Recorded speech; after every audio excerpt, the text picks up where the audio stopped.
At this point, the change in price have a more change in price is less when compared to change in quantity demand. That is, quantity demanded change is more than what is the change in price.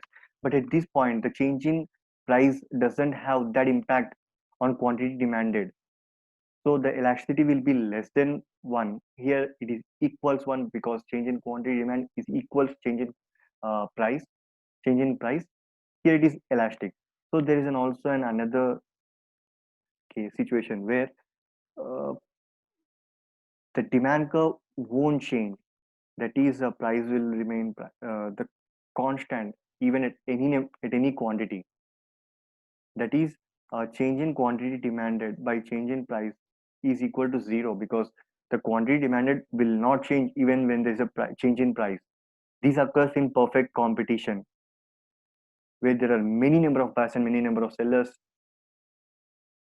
So, and also in another case, this is also called as perfectly elastic, and another case perfectly inelastic. Here, the quantity remains same even the price may change to any extent. So, as I told earlier, the quantity demanded in perfect competition will remain constant irrespective of number of units produced and incremental units produced. So the demand is equals price, and demand is also equal to average revenue and marginal revenue. Marginal revenue is that is the revenue which is generated by producing an additional output will be the same as the existing units. So, and then we will see this average variable cost. Average variable cost. Let's understand how the curve of average variable cost. When when we start producing, we will initially will get a discounts and in productivity of labor improves. So our cost reduced to some extent, and later after reaching certain minimum point, the cost even start increasing because input supplier may not able to produce good at such lower price, and maybe the labor productivity will be labor marginal productivity will be negative, so the cost will rise again. At the same time, average total cost, which is average variable cost plus fixed cost, also increase decrease to some extent and increase after some point. The difference between average variable cost and average total cost curves is the fixed cost portion. To see, uh, this is average variable cost curve, and this is average fixed cost curve.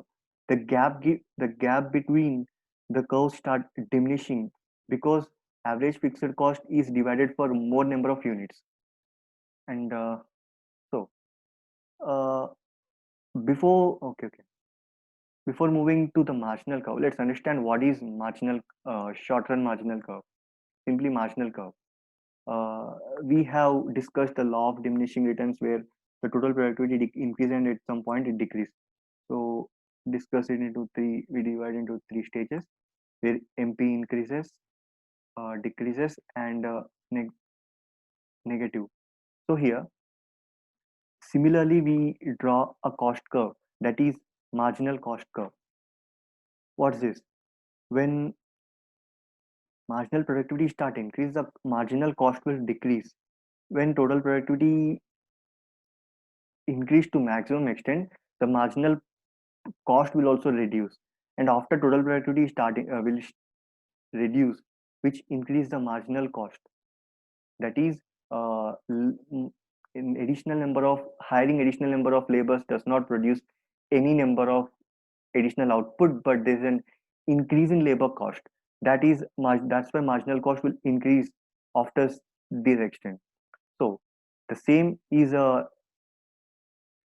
given here. The marginal cost curve will start decreasing and then increasing.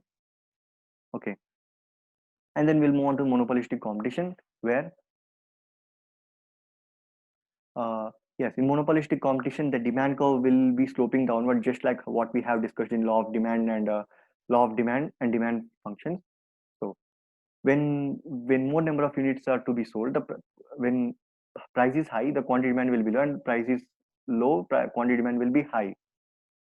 So the same average variable cost, average total cost, av- short run marginal cost curves are drawn here. At this point, where MC, there are two things: MC equals to MR, and TC equal to TR.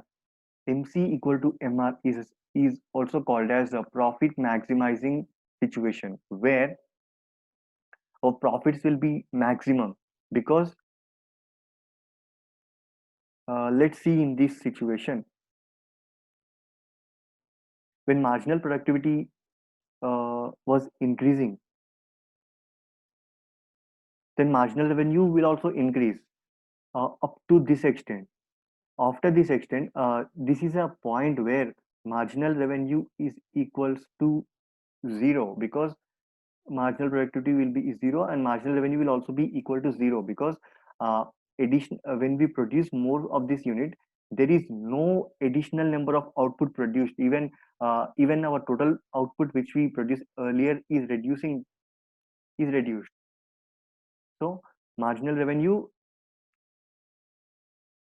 is equals marginal cost. So see this marginal revenue, and this is marginal in case of this is marginal revenue, and point where it meet is a profit maximization case. So this is a maximum profits the firm can earn. In this case, same the thing, marginal revenue is equals to marginal cost, that is this point. When we produce this number of units, our profits will be high than any point on the curve. And then total cost is equal to total revenue. When the firm's total cost of production is equal to total revenue it is generating, it is called as equilibrium point, or a break even point. That is, whatever the company makes sales, it is enough to recover its total cost. So the curves being the same in break even, and let's discuss these break even and shutdown points. The curves remaining the same when price is at this point, that is the marginal. This is at this price, the company can only recover its total cost. That is, as we told, that total revenue will be equals to total cost. In this case, it is a break even point. That is, company will always try to operate in this situation. Company is most preferred to operate in these areas rather than below this. And when the price is this, that means the company was unable to even recover its variable cost. So if the price is in this region, company will shut down, close its operations, because it was unable to generate revenue even to cover its fixed cost. So this point is an break-even point, and this point is a shutdown point, as we have noted down here. And short run and long run decisions to operate. How way to in this case, we will discuss in short run as well as long run whether to shut down or to continue.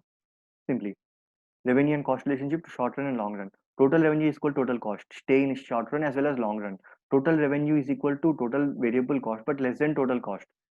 Stay, because in next period or next year we can perform better, and we can uh, increase our revenue to recover, which will recover our cost. And in long run, because even we can't perform in this situation for long period of time, we'll exit in market. When total revenue is unable to even recover its variable cost, then exit from the market. Simply shut down.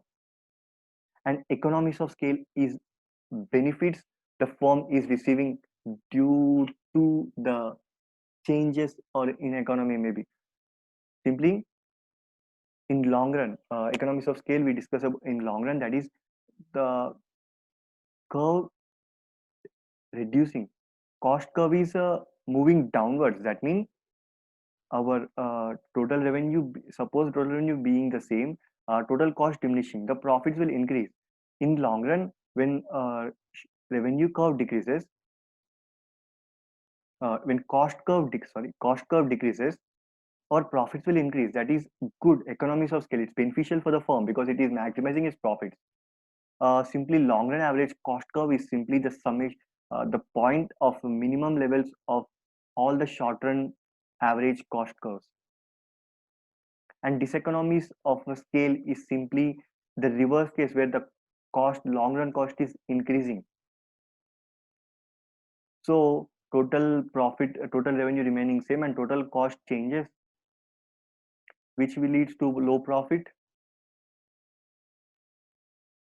And there's a word called as minimum efficiency scale, which is where in long run average cost curve, where the minimum point, this is a minimum cost at which the firm can operate. So when the firm operates at this point, the profit will be high, and firm can utilize its resources optimally. And thank you.